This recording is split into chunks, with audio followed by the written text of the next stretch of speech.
আপনি কি জানেন আপনার গোত্র কার নামের সঙ্গে জড়িত? অথবা কেন হিন্দু বিয়েতে এক গোত্রে বিয়ে নিষিদ্ধ? আজ আমরা জানব হিন্দু গোত্রের উৎপত্তি, প্রাচীন ঋষিদের ভূমিকা এবং এই আধ্যাত্মিক ধারণার বৈজ্ঞানিক ভিত্তি। এই ভিডিওটি সম্পূর্ণ শুনুন, কারণ এটা আপনার আত্মপরিচয়ের এক গুরুত্বপূর্ণ অধ্যায়। গোত্র শব্দটি এসেছে সংস্কৃত শব্দ গো ও ত্র থেকে। এর মানে একভাবে বললে রক্ষাকর্তা গোষ্ঠী।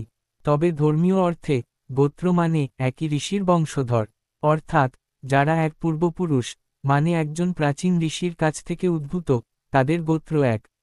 এই গোত্র চলে পিতৃসূত্রে, অর্থাৎ বাবার গোত্র সন্তান বহন করে। বৈদিক যুগে সমাজ যখন গঠিত হচ্ছিল, তখন কিছু মহান মুনি ও ঋষি ছিলেন যারা নিজ নিজ বংশের আদিপুরুষ। তারা ছিলেন অত্যন্ত জ্ঞানী, তপস্বী ও ঋতজ্ঞ। এই ঋষিদের কাছ থেকেই সৃষ্টি হয় আমাদের গোত্র ব্যবস্থা। প্রত্যেক গোত্রের নাম এসেছে এক একজন প্রাচীন ঋষির নামে। এই কারণেই গোত্র মানে কেবল একটা সামাজিক পরিচয় নয়, বরং তা আমাদের আত্মিক শিকড়। সপ্তর্ষি গোত্র, অর্থাৎ 7 জন প্রধান ঋষির নাম অনুযায়ী তৈরি হয়েছিল 7টি প্রধান গোত্র।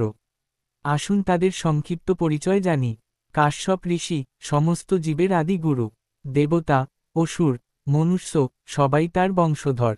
অত্রি ঋষি, মহা তপস্বী ও চন্দ্রদেবের পিতা। ভরদ্বাজ ঋষি, বৈদ্যবিদ্যার প্রবক্তা এবং আয়ুর্বেদের একজন আদিগুরু। গৌতম ঋষি, ন্যায় দর্শনের প্রতিষ্ঠাতা।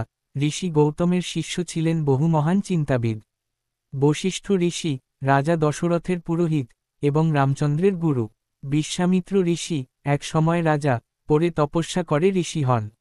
গায়ত্রী মন্ত্রের রচয়িতা। যমদগ্নি ঋষি, পরশুরামের পিতা, যিনি এই 7 জন ঋষির নামেই আজও বহু হিন্দু পরিবার তাদের গোত্র পরিচয় বহন করে। হিন্দু ধর্মে এক গোত্রে বিয়ে নিষিদ্ধ, কারণ এক গোত্রের ছেলে মেয়ে একই ঋষির বংশধর ধরা হয়।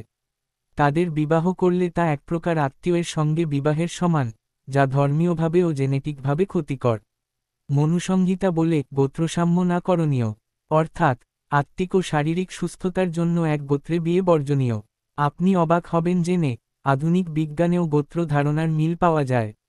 যেমন ওয়াই ক্রোমোজোম, অর্থাৎ পিতৃসূত্রে বংশের যে ডিএনএ ট্রান্সফার হয়, তা আসলে গোত্রের মতোই। অর্থাৎ হাজার হাজার বছর আগে ঋষিদের যে আত্মিক বোধ ছিল, তা আজ বিজ্ঞানও মেনে নিচ্ছে। আপনার গোত্র মানে আপনার পরিচয়।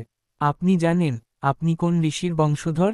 জানলে আপনার ভেতরেই ভক্তি, গর্ব আর আত্মজ্ঞান জেগে উঠবে। এই আত্মপরিচয়ই আপনাকে নিজের সংস্কৃতি ও আত্মার সঙ্গে যুক্ত করবে। আজ আপনি জানলেন, হিন্দু গোত্র কেবল নাম নয়, এটা আধ্যাত্মিক উত্তরাধিকার। যদি ভিডিওটি ভালো লেগে থাকে, তাহলে লাইক দিন, শেয়ার করুন এবং সাবস্ক্রাইব করুন আমাদের চ্যানেল এয়ার অ্যাডভেঞ্চারে। এমন আরও জ্ঞানে ভরা ভিডিও পেতে বেল আইকন প্রেস করতে ভুলবেন না। আবার দেখা হবে একটি নতুন রহস্য, ইতিহাস বা আধ্যাত্মিক ভ্রমণে।